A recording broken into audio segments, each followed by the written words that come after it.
Uncanny Japan is author me, Teresa Matsura, exploring all that is weird from Japan. Strange superstitions and old wives' tales, cultural oddities and interesting language quirks. These are little treasures I dig up while doing research for my writing, and I want to share them with you here on Uncanny Japan. I hope you like the show.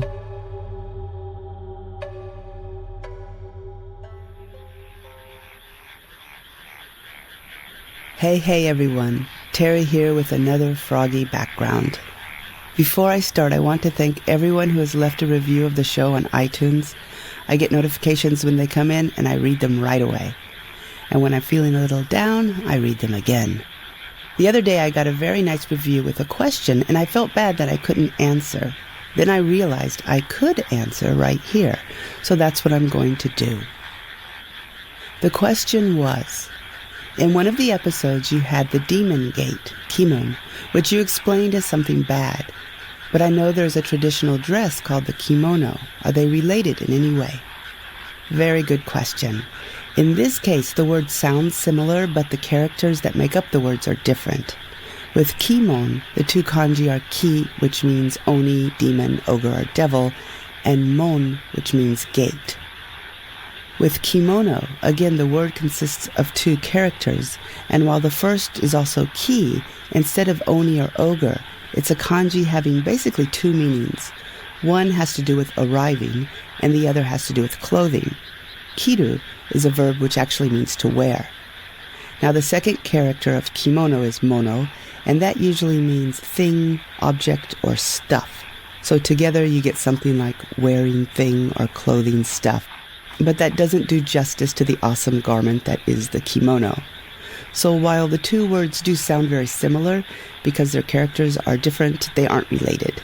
I'll put this question up on the Uncanny Japan blog with some visuals so you can actually see the characters and what they look like, and that might help as well to understand the differences.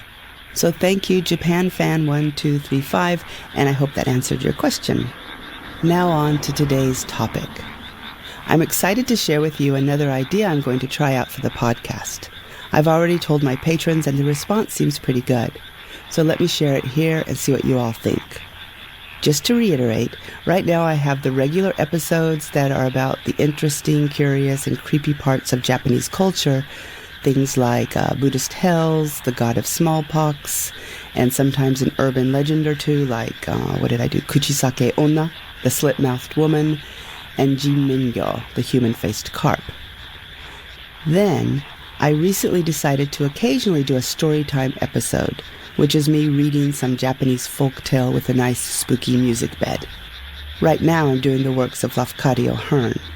Now, do note that these stories are different than the ones I do as a Patreon reward. The Patreon stories can be something I found, but also often it's something I found and I've translated and then reimagined. Even I sometimes do one of my own stories. This month I'm going to rerun from my book, The Carp-Faced Boy. It's a story called Sasa's Rouged Cheeks, Sasa's Reddened Lips. I've always really liked this story. It's about a female oni and a man who has survived the smallpox god minus his looks and his sight. It asks questions about what is love, can we really change, how much are we willing to sacrifice for the person we love, and there's also this really cool fight scene between the female oni and the entire male population of this little village. So that's going to be this month on Patreon. Anyway, back to my idea. So I've decided to add to the mix, the regular episodes and the stories, some local legends and creepy tales. As an intro into this idea, I'm going to talk today about Nanafushigi. It's often translated as Seven Wonders. When I think of Seven Wonders, I think about the Seven Wonders of the world, right? There are quite a few lists there. You have the Seven Wonders of the ancient world, the Seven Natural Wonders of the world. There's even the Seven Wonders of the underwater world. So I Googled the Seven Wonders of Japan. And if you do that, you get a list, or sometimes different lists, but they include things like Kiyomi's Temple in Kyoto, Himeji Castle, the Peace Park in Hiroshima, King Kakuji, the Golden Pavilion, Mount Fuji, the Shinkansen, and ramen. But that's not what I'm going to talk about. The Nanafushigi I'm talking about, and what I think about when I hear the word, isn't so much wonders, like something that is awe-inspiring, but instead it's something that's creepy and eerie and probably a little disturbing. Less wonders and more mysteries, so that's what I'm going to call them, the 7 mysteries.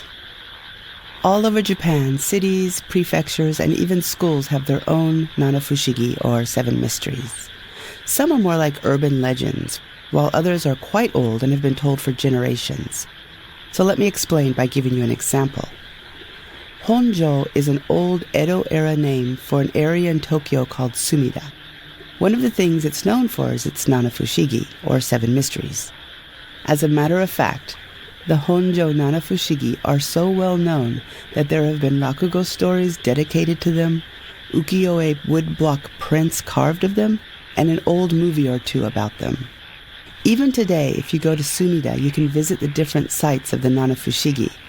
It's much more urban now compared to back in the day, so the mood isn't exactly right.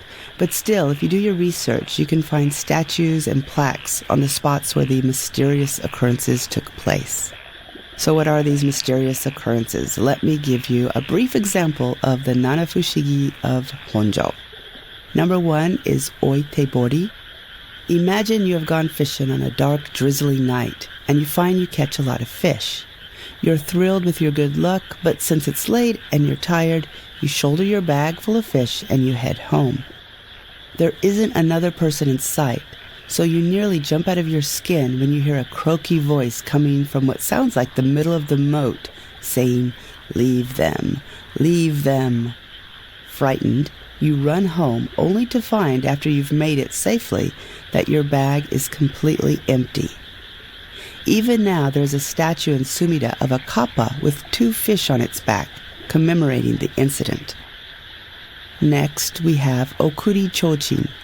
Here, for some reason or another, you're walking home alone late at night with no lantern. You're frightened and anxious because it's so dark and there's not another person in sight. Suddenly, up ahead you see a light. It's the bobbing glow of another lantern. Thank goodness. You break into a jog to catch up with the lantern carrier, but you're never able to do so.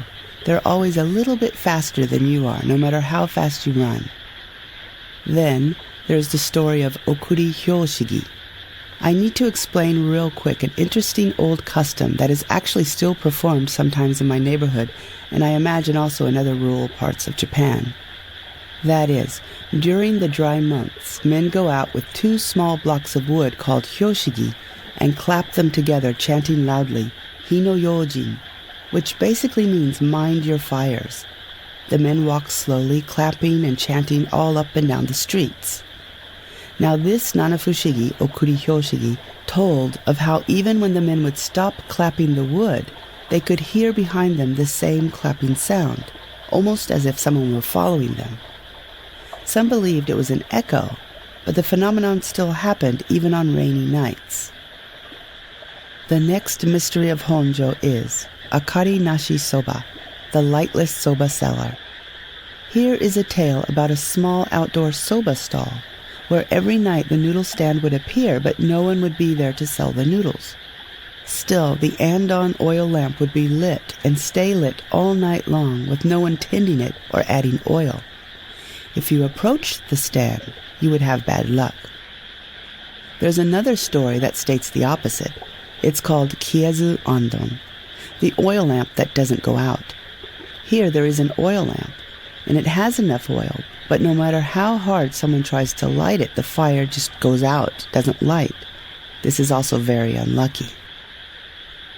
Next, Ashiarai Yashiki. This one is kind of fun. It's the legend about how at night a giant foot would come crashing through the ceiling of some home. The foot was large, dirty, and covered in bristling thick hair. A booming voice would say, "Ashiarai," or "wash my foot." If the people in the house did as they were told, everything would be okay. If not, the foot would get angry and go stomping around, making a wreck of everything. Then there is Ochiba Nakishi. In this tale, a certain Matsuura family lived in a large estate in the Honjo area. There, on their land, stood a very grand oak tree with thousands of acorns. However, no matter the weather, the tree never shed a single leaf. This freaked out the Matsura family, and eventually they moved. Next, Kataha no Kishi. This one is a bit dark and sad. There once was a woman named Okoma, who attracted the attention of a man named Tozo. Tozo made his intentions known again and again, approaching Okoma and professing his love. Okoma, though, wasn't interested in him and politely refused. Tozo grew so angry and frustrated that one night on the Ryokoku Bridge, he lay in wait for the beautiful Okoma. While she was crossing the bridge, he attacked and killed her, cutting off one arm and leg with his sword and throwing them into the river below. It is said that from then, the reeds in the water would only tassel on one side. And the last one is tanuki bayashi or bakabayashi. A hayashi or bayashi is a traditional Japanese like a band or a musical accompaniment.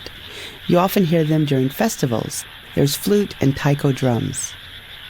In this tale, imagine you're walking alone at night when you hear some lively drum and flute playing. That's odd. There aren't any festivals this time of year and it's very, very late. But you're intrigued, so you follow the music thinking you're getting closer. But much like the Okuri Chochin story, you never really catch up. Finally, you end up in a place you've never been before, absolutely lost. It's believed that the trickster tanuki are the ones responsible for luring unsuspecting people away in this tale. Now, if you were counting, you would have noticed that there were 8 and not 7 mysterious things in Honjo. Actually, there are even a couple more. That tends to happen a lot with the older Nanafushigi. The stories have been passed down for so long that invariably new twists and tales are added. It depends on whose version of the Nanafushigi you hear as to which 7 you get. Another interesting thing about Nanafushigi is that sometimes they're not so old and they are simply very local urban legends. When my son was in school, both his elementary school and his junior high school had their own Nanafushigi. And all over Japan, a lot, if not all schools, I think have them. Students gossiping about some frightful thing that happened to someone somewhere, sometime. Here are a couple examples of the mysteries I heard from Julian. First, he told me they all seemed to happen at night or when everyone had left the school building. There was something about the number of stairs going up a staircase being different than the number of stairs when you turned around and went back down. Something about a picture in the music room of Beethoven where his eyes lit up and followed you as you walked across the room. And then there was something about a bathroom. There always seems to be some scary story about some stall in the bathroom that won't open, and what will happen if you go inside, or what happened there and why it doesn't open. What I distinctly remember, though, is asking him what all 7 were. I was intrigued and I wanted to know more. But Julian matter-of-factly told me that no one knows all 7. I asked why, and he told me that because once you learn the 7th Nanafushigi, you die.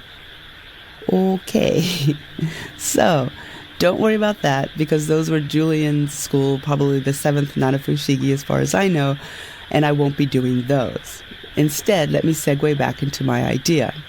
I'm really lucky that my area of Japan, Shizuoka, has its own Nanafushigi. They're called Inshu Nanafushigi. But like I was just telling you, these stories have been told and retold for so long that sometimes there's quite a few more than 7. And it seems like with the 7 mysteries of Inshu, that's exactly the case. Just from what I found now, I count anywhere between 13 and 22 strange occurrences. But that's okay, because I'm planning on going and visiting every single strange spot, spend the day recording, taking photos, researching, and asking the locals questions. Then I'll put it all together and share it with you guys here. I'm thinking of doing one every couple months or so. As a matter of fact, I've already got one lined up for the next show. It involves a kimono-clad woman, an unborn baby, a horrible man with a sword, and a ghost. Oh, and also candy. So I'll get started on that one as soon as I get this one up. So that's all for today, and thank you all for listening. I'll talk to you again real soon. Bye-bye.